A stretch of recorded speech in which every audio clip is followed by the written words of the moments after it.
Salvē, amici, and welcome. Today we are in John chapter 4, taking a look at verse 12, and we're going to stop right there. It's a pretty short one today, which is going to be nice. Here's the rubric, everything we're looking for as we go through. Let's get started. Nunquid tu maiores patre nostro, Jacob, qui dedit nobis puteum, et ipse ex eo bibit, et filii eius et pecora eius. And there we have it. So numquid is our first word. This, as we can see from the num, is a type of word that introduces a question. We have three basic particles for questions. We have ne, I should write this down, ne, which is appended to usually the first word in the sentence, unless the first word is preposition or something like that, and introduces a question that expects a yes or a no as the answer. Then the next one we have is none. And this one is a more particular question. It only expects a yes as the answer. And then the last one is num, of yes-no questions. And num, of course, is the opposite of none in that it only expects a no, if my memory is serving me correctly.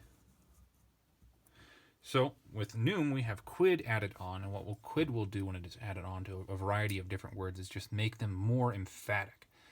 So I don't know how I'm going to exactly translate that into text on the page, but you might expect that this woman is speaking with great incredulity, because you're expecting a no to whatever she's about to say.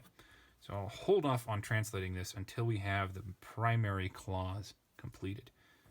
Tu is, of course, tu tebitete. This is the nominative singular for you. Maior with the or ending instead of the ius, ior ending instead of the ius ending is a masculine or feminine. This is going to be the comparative degree of an adjective. And with tu, and especially s right there, this is nominative singular. And she's speaking to Jesus, and Jesus is a man, so therefore masculine. And of course, this is something that we rarely get to do. We need to include that it is, it's not even on the screen. Okay, there we go.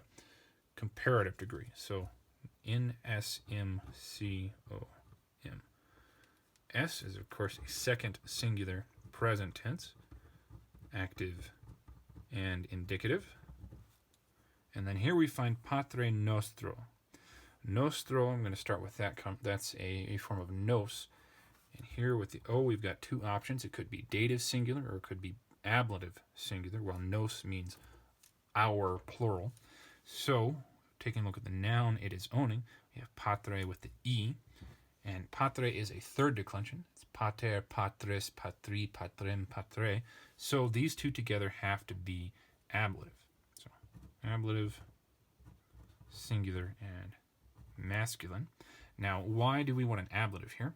Well, the reason behind that is we've got maior. With the comparative degree, Latin has two different ways of comparing things. The first way, I don't know actually how they're normally ordered, but the way that I normally order them is comparing with quam. And quam will compare two things of the same case. So since tu is nominative, if we had quam right here, then it would be pater noster. But since we don't have quam, the other way of comparing things is just with the ablative.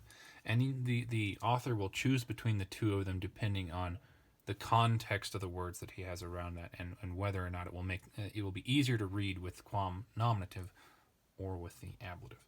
So here we see ablative, therefore ablative of comparison.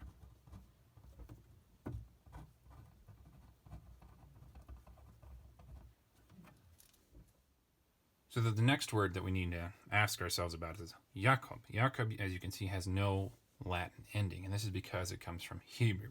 So it doesn't decline properly.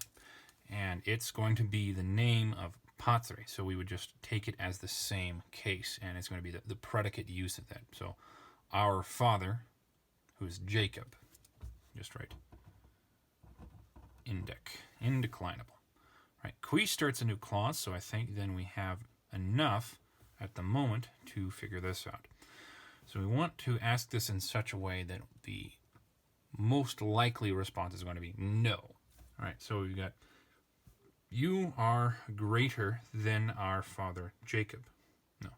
Surely you are not greater than our father Jacob, is how we would do it if this were just a normal noum clause.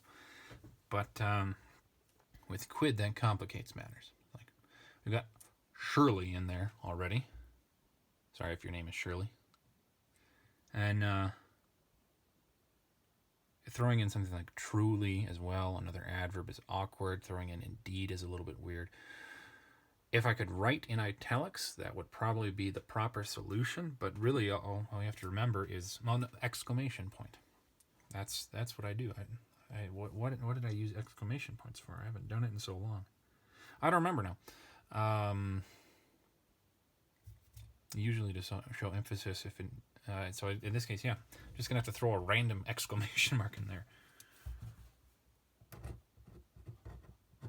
Surely, exclamation mark. You are not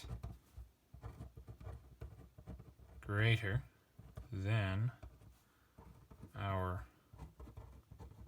father Jacob. All right, then we enter our relative clause here, qui, which we saw previously. This is a nominative singular or plural, masculine.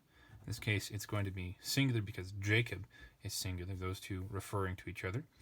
Dedit, it right there. This is from do, dare, dedi, so we have the perfect stem. Third singular perfect. Active and indicative. Who gave nobis, this is going to be nos, noster, nobis, nos, nobis, so dative or ablative. Give always wants a dative, well, it wants a dative, but it won't always have one as the indirect object.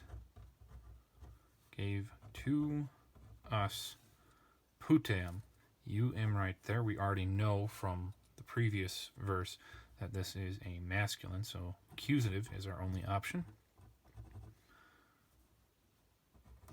Well, or pit.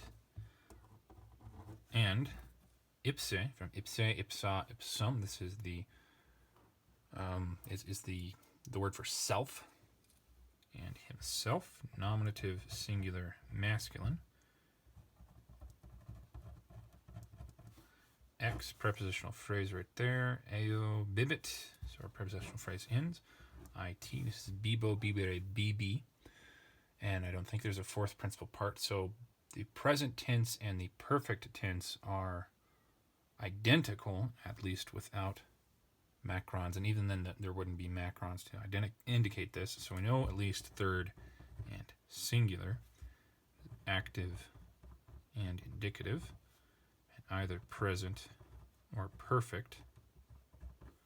So then we need to check the Greek again to figure out which it is. So let's see. This is drink right here in the Greek. No, it's not on the screen. Drink right here in the drink and in the Greek. And as you can see, you get the aorist tense. So then perfect is the most likely of the two options for Jerome to have selected or described, whoever was working on this one. Okay. And himself, ex eo plus the ablative. And that's going to be singular. And then we don't know the gender. Well, it's a non-gendered because the is a id. It shares. Oh gosh, no, that's dative. Brain collapse. Singular, and it will be masculine because putem is masculine, but it could also be used for the neuter since masculine and neuter share their ablative form. And himself drank from it, et, and filii, with that I right there, this could be the genitive singular, it could be the nominative plural, but it's not going to be the vocative plural. For filius, the vocative plural is, to the best of my knowledge, always just filii. So, with the two I's, nominative plural could work, except we got a singular verb. Genitive singular doesn't work because there's nothing for it to own. So then what we must be expected to do by the translator here is to assume bibit again. So biberunt, there we go. So nominative, plural, masculine. And then eius again from is, ea, id. That's going to be referring back to ipse, since we have a change of subject with feeling. Now, if there were no change of subject with phili, we would actually expect suis right there. Well, really sui as the reflexive possessive.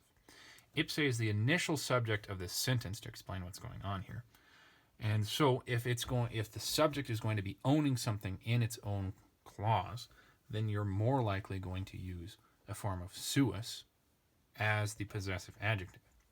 If, however, you have changed the subject of the sentence, which we have here with filii, then the possessive needs to correspond properly with who is actually the possessor.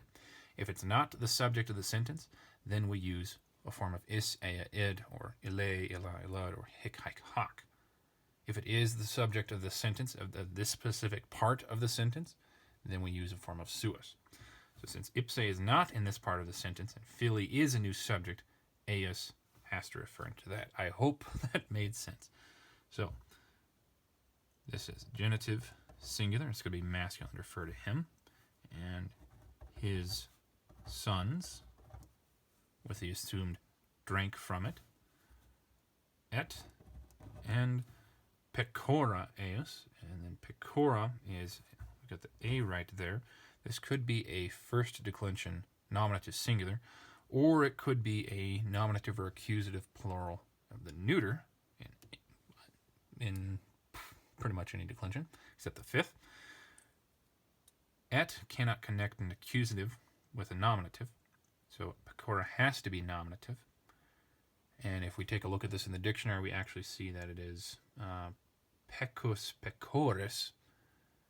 And so when we have a third declension that ends in a us, it's almost always going to be a neuter. And that's what we see here. So nominative, plural, and neuter. Eius again. And his pecus, his flocks, or herds. There might be a better word for flocks. Now I don't remember. And that's the end of verse 12. Well, there we have it. I hope taking a look through all of that was not too difficult. Let's look at it in its own context now. Surely you are not greater than our father Jacob, who gave to us well, and himself drank from it, and his sons and his herds. And then from verse 7. Woman comes down from Samaria to draw water. Jesus says to her, "Give to me to drink." For his disciples had gone away into city in order that they might buy food. Therefore a woman says to him, that Samaritan one, "How do you, although a Jew, ask earnestly from me to drink who am a woman, a Samaritan one? For Jews do not associate with Samaritans." Jesus responded and said to her, "If you knew gift of God and who it is who says to you, 'Give to me to drink,' you yourself perhaps would ask from him, and he would give to you living water."